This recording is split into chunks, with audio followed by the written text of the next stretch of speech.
যুক্তরাজ্যের আদলে দেশে সার্বজনীন স্বাস্থ্য ব্যবস্থা গড়তে চায় বিএনপি। বাংলাদেশে যুক্তরাজ্যের ন্যাশনাল হেলথ সার্ভিস এনএইচএস আদলে সার্বজনীন স্বাস্থ্য ব্যবস্থা গড়ে তোলার লক্ষ্যে জাতীয় স্বাস্থ্য খাতের সংস্কারের রূপরেখা ঘোষণা করেছে বিএনপি। মঙ্গলবার গুলশানে চেয়ারপারসনের কার্যালয়ে এক সংবাদ সম্মেলনে দলের স্থায়ী কমিটির সদস্য সাবেক স্বাস্থ্যমন্ত্রী খন্দকার মোশাররফ হোসেন এই রূপরেখা উপস্থাপন করেন। তিনি বলেন, প্রান্তিক জনগোষ্ঠীর জন্য মানসম্পন্ন স্বাস্থ্যসেবা যেমন আজও নিশ্চিত হয়নি, তেমনি চিকিৎসা বিজ্ঞানের শিক্ষা আজ পরিকল্পিত নয়। আমাদের চিকিৎসা ব্যবস্থা আঞ্চলিক ও আন্তর্জাতিক পর্যায়ে কাঙ্ক্ষিত প্রতিযোগিতার সক্ষমতা অর্জন করেনি। সাধারণ জনগোষ্ঠীর চিকিৎসা সেবা প্রাপ্তির জন্য বিদেশ ভ্রমণ প্রবণতা এখনো রয়েছে উচ্চ হার। বেসরকারি স্বাস্থ্যসেবা ব্যবস্থা অদ্যাবধি সার্বজনীন জনবাস্তব হয়ে ওঠেনি। স্বাস্থ্যসেবা প্রাপ্তি দেশের জনগণের অন্যতম মৌলিক অধিকার। এই কমিটির বাস্তব প্রতিফলন আজও প্রত্যাশিত। তিনি বলেন, প্রান্তিক জনগোষ্ঠীর জন্য মানসম্পন্ন স্বাস্থ্যসেবা যেমন আজও নিশ্চিত হয়নি, তেমনি চিকিৎসা বিজ্ঞানের শিক্ষা আজ পরিকল্পিত নয়। আমাদের চিকিৎসা ব্যবস্থা আঞ্চলিক ও আন্তর্জাতিক পর্যায়ে কাঙ্ক্ষিত প্রতিযোগিতায় সক্ষমতা অর্জন করেনি। সাধারণ জনগোষ্ঠীর চিকিৎসা সেবা প্রাপ্তির জন্য বিদেশ ভ্রমণ প্রবণতার এখন রয়েছে উচ্চ হার। বেসরকারি স্বাস্থ্যসেবা ব্যবস্থা অদ্যাবধি সার্বজনীন জনবাস্তব হয়ে ওঠেনি। স্বাস্থ্যসেবা প্রাপ্তি দেশের জনগণের অন্যতম মৌলিক অধিকার। এই কথাটির বাস্তব প্রতিফলন আজও প্রত্যাশিত মাত্রায় উপনীত হতে পারেনি। সার্বজনীন স্বাস্থ্য সুরক্ষায় ইউনিভার্সাল হেলথ কভারেজ এর আলোকে বিএনপির রাষ্ট্র কাঠামো মেরামতের ৩১ দফা রূপরেখার ২৬তম ধারায় স্বাস্থ্য খাত সংস্কারের প্রস্তাব করা হয়েছে। এই ধারা অনুযায়ী বিএনপি সবার জন্য স্বাস্থ্য এই নীতির ভিত্তিতে উন্নত কল্যাণকামী রাষ্ট্রে বিদ্যমান ব্যবস্থার আলোকে সকলের জন্য বিনামূল্যে স্বাস্থ্যসেবা পাওয়ার অধিকার নিশ্চিত করার লক্ষ্যে পদক্ষেপ গ্রহণ করা হবে। স্বাস্থ্য খাতের প্রস্তাবনা তুলে ধরে খন্দকার মোশাররফ বলেন, বিএনপি আগামীতে ক্ষমতায় আসলে দারিদ্র্য বিমোচন না হওয়া পর্যন্ত সুবিধা বঞ্চিত দরিদ্র জনগণের জন্য সামাজিক নিরাপত্তা বেষ্টনী আরো সম্প্রসারিত করব। জাতীয় বাজেটে স্বাস্থ্য খাতে বরাদ্দ জিডিপি ৫% কম হবে না।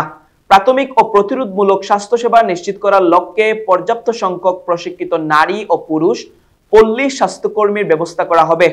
সংক্রামক ও অসংক্রামক রোগের চিকিৎসা, শিক্ষা ও গবেষণা সুবিধা নিশ্চিত করা হবে। তিনি বলেন, আমি মনে করি বাংলাদেশের স্বাস্থ্য ব্যবস্থার আলোচনায় প্রায়শই মেডিকেল ও ডেন্টাল কাউন্সিলের অধীনে রেজিস্টার্ড মেডিকেল চিকিৎসকদের বিবেচনায় রেখে সকল পরিকল্পনা, নির্দেশনা ও নীতিমালা প্রণয়ন করা হয়। ফলে দেশে বিদ্যমান প্রচলিত ঐতিহ্যবাহী traditional medicine, Unani, Ayurvedic, homeopathic, কবিরাজি চিকিৎসা ব্যবস্থার অস্তিত্ব উপেক্ষিত হচ্ছে।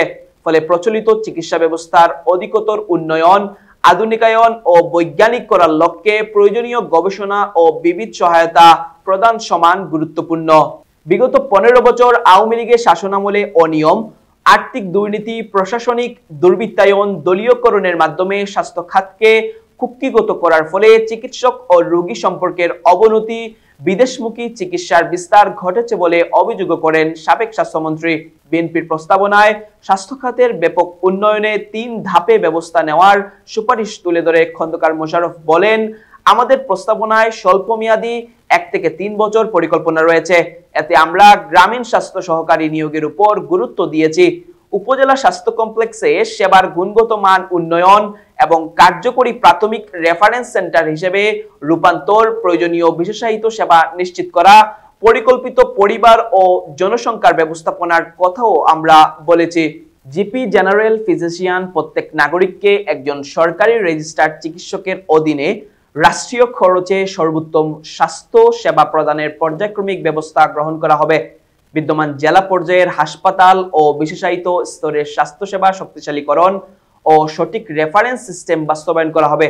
২৪ ঘন্টা হেল্পলাইন, জরুরি চিকিৎসা সেবা, দুর্ঘটনা পরবর্তী সেবা, দ্রুত স্থানান্তরের ব্যবস্থা করা, স্বাস্থ্যসেবার ন্যায় বিচার, রোগী ও সেবা প্রদানকারীর জন্য সমতাভিত্তিক আইন প্রণয়ন, সমাজের প্রতিনিধিত্বকারী ব্যক্তিবর্গের সমন্বয়ে চিকিৎসক ও রোগীর সম্পর্ক উন্নয়নের কার্যকর ব্যবস্থা করা।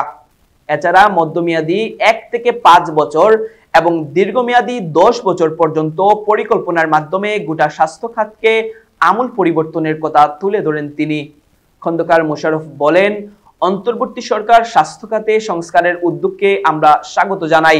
আমরা আমাদের প্রস্তাবনা উপস্থাপন করেছি, তবে আমরা আশা করি না যে তারা এসব প্রস্তাবনা বাস্তবায়ন করার সক্ষমতা রাখে বা সেই সময় পর্যন্ত তারা থাকবে। আমরা জাতির জন্য এই প্রস্তাবনা উপস্থাপন করছি যে অন্তর্বর্তীকালীন সরকার যদি এসব প্রস্তাবনা গ্রহণ করে ভবিষ্যতে জনগণের যে সরকার আসবে তারা সেগুলো বাস্তবায়ন করবে। জনগণকে আশ্বস্ত করতে চাই যে স্বাস্থ্য খাতের সংস্কারে আমাদের উপস্থাপিত সবকিছু বাস্তবায়ন করার চেষ্টা চালাবো। তিনি বলেন, আমরা মনে করি সকল ক্ষেত্রেই সংস্কার একটি চলমান প্রক্রিয়া, যা ক্রমাগত বিশ্লেষণ, মূল্যায়ন ও পরিশীলনের মাধ্যমে বাস্তবধর্মী ও প্রয়োগযোগ্যভাবে বাস্তবায়নই সফলতার মূল কথা। জনকল্যাণমুখী একটি রাজনৈতিক দল হিসেবে বিএনপি সরকারের মতামতকে পূর্ণ মর্যাদা প্রদানের মাধ্যমে পর্যায়ক্রমে জনগণের কল্যাণে স্বাস্থ্য সংস্কার প্রস্তাবনা বাস্তবায়নে প্রতিজ্ঞাবদ্ধ।